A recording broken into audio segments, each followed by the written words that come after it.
반갑습니다. 송지준입니다. 인사청문회가 계속해서 진행되고 있습니다. 요전에는 이인영 통일부 내정자에 대한 인사청문회가 진행이 됐었죠.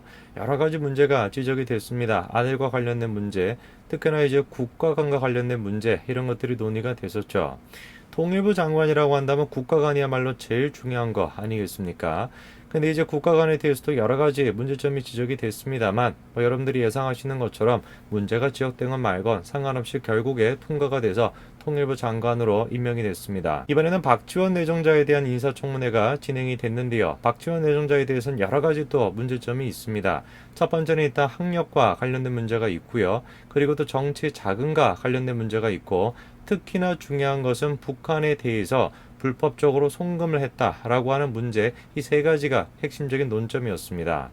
학력과 관련된 문제는 굉장히 좀 논란이 많았습니다. 그도 그럴 것이 간단한 것이 학력에 대해서 이제 증명하는 방법은 자기가 이제 어떤 수업을 들었다 그거에 대해 가지고 증명서를 내놓으면 되는 것인데, 박지원 씨 측에서 계속해 가지고 그거를 거부하고 있다 보니까 우리가 의심을 할 수밖에 없는 상황이었죠. 이번에 청문회도 마찬가지였습니다. 계속해 가지고 그거를 제시해라 라고 얘기해도 학교에 가서 얘기해라, 왜 나한테 얘기하냐, 이런 입장을 지금 보이고 있습니다. 이번에 인사청문회 내내 박지원 내정자는 정치 구단이다 이런 평가가 있는 것처럼 능수능란하게 위기를 이제 모면하는 듯한 그런 모습도 보여줬는데요. 그런데 이번에 주호영 미래통합당 원내대표가 핵심적인 문제를 찌르니까 그거에 대해서 처음으로 당황하는 듯한 모습을 보였습니다.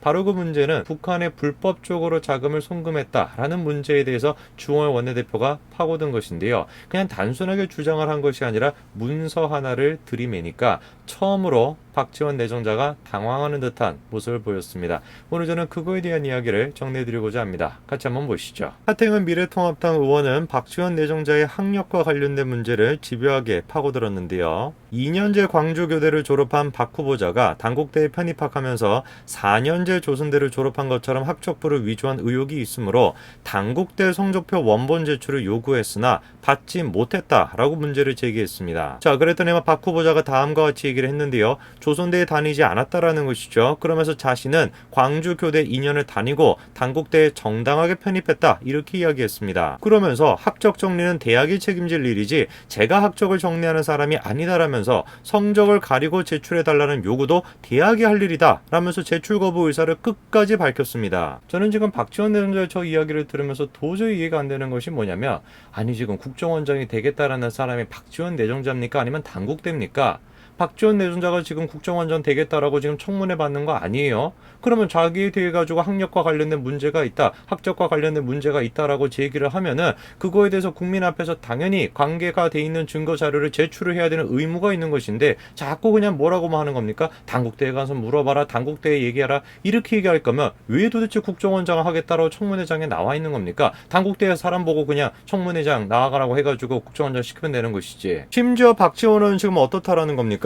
전공 필수 과목을 단 한 학점도 듣지 않았다라는 거예요. 교양 100학점 그리고 전공 선택 63학점밖에 없다라는 거죠. 그래서 계산해 보니까 교양 100학점 중에서 인정이 되는 거는 35학점밖에 안 되고, 교양 필수 학점은 졸업에 35학점만 인정이 되는 거죠. 그리고 선택 과목은 전공 선택은 53학점만 인정이 되니까 토탈 합쳐가지고 88학점밖에 안 된다라는 겁니다. 그러면 나머지 72학점이 어떻게 됐냐 이거죠. 이러니까 지금 학력과 관련된 문제가 나올 수밖에 없는 것이죠. 근데 웃긴 것이 뭐냐면 박지원 내정자의 반응입니다. 박지원 내정자가 이렇게 얘기하죠. 55년 전이면 존경하는 하태경 의원님이 태어나지도 않은 시절입니다. 그때의 사회적 개념과 오늘날 21세기의 개념은 많은 차이가 있다고 생각합니다. 아니 지금 저게 무슨 얘기하는지 여러분들이 이해가 되십니까? 당시와 지금과 사회적 개념이 많이 다르대요. 무슨 시대 정신에 따라 가지고 교칙도 바뀌고 이렇게 되는 겁니까? 자이트가이스트에 따라 가지고 이때는 이럴 수 있고 저 때는 저럴 수 있고 이럴 수가 있습니까?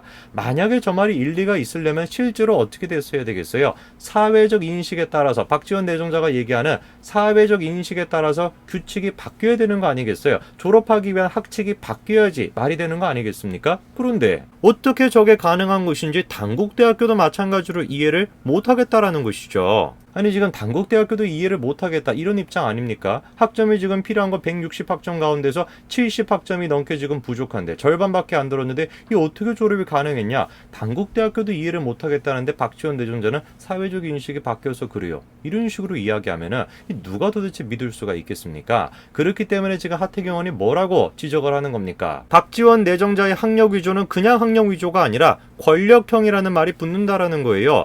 2000년 권력의 실세였을 당시에 어두운 과거를 은폐하기 위해 단국대학교를 겁학해가지고 학력을 위조했다 이렇게 지금 주장을 하는 겁니다. 자, 그러면 일단 이거는 분명한 사실이라는 거네요. 160학점 가운데 70학점 이상이 지금 빈다라는 거. 졸업하기 위해서 필요한 학점이 지금 70학점 정도가 빈다라는 건 분명한 사실입니다. 그럼 둘 중에 한 명은 지금 거짓말을 하는 거네요. 박지원 내정자가 거짓말을 하거나 단국대학교 쪽에서 거짓말을 하거나 둘 중에 하나가 지금 거짓말을 하는 겁니다.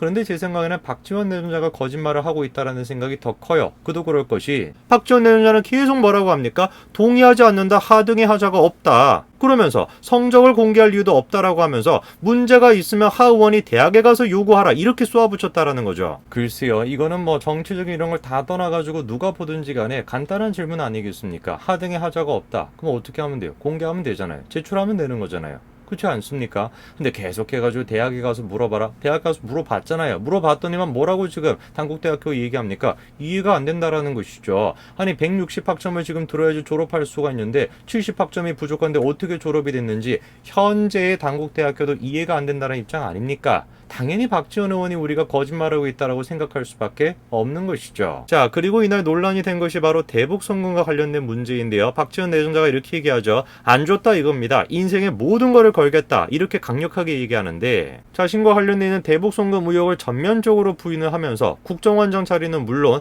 제 인생과 모든 것을 책임지겠다. 이렇게 이야기합니다.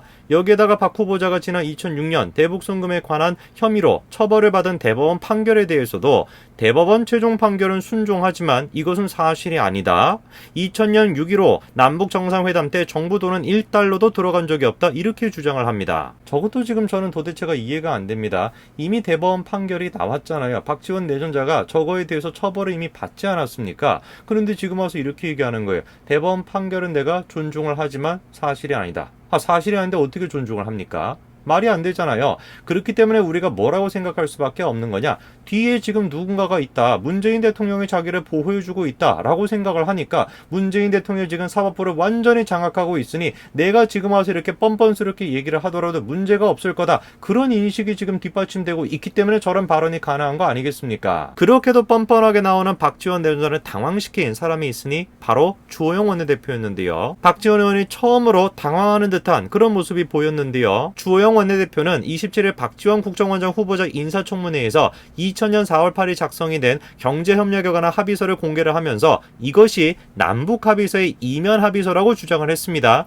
통합당은 이날 청문회에서 두 합의서를 모두 공개를 했는데요. 박 후보자는 남북합의서를 공개를 하니까 그게 바로 그 유명한 합의서다 라고 얘기를 했다가 경제협력에 관한 합의서를 내미니까 기억이 안 난다, 사실이 아니다 이렇게 얘기를 했다라는 겁니다. 자, 실제로 지금 다음과 같은 두 개 합의서가 공개가 되어 있습니다. 하나가 지금 남북 합의서고요. 나머지 하나가 경제협력에 관한 합의서인데 서명이 되어 있는 거를 유심하게 다시 한번 보니까 박지원이라고 적혀 있죠. 그리고 이것도 마찬가지로 거의 동일해 보이는 서명이 박지원이라고 지금 이렇게 적혀 있습니다. 미래통합당이 지금 남북합의서의 이면 합의서라고 주장하는 저 합의서가 왜 중요한 것이냐? 바로 저 합의서 안에 박지원 내정자가 당시에 북한으로 불법적으로 5억 달러 정도를 송금했다라고 생각할 수 있는 부분이 나오기 때문이거든요. 자, 실제로 다음과 같은 내용이 나와 있습니다. 남측은 민족적 협력과 상부상조의 정신에 입각해 북측에 2000년 6월부터 3년 동안 25억 달러 규모의 투자 및 경제협력 차관을 사회 간접 부분에 제공한다. 그리고 또 뭐라고 나와 있습니까? 남측은 남북 정상회담을 계기로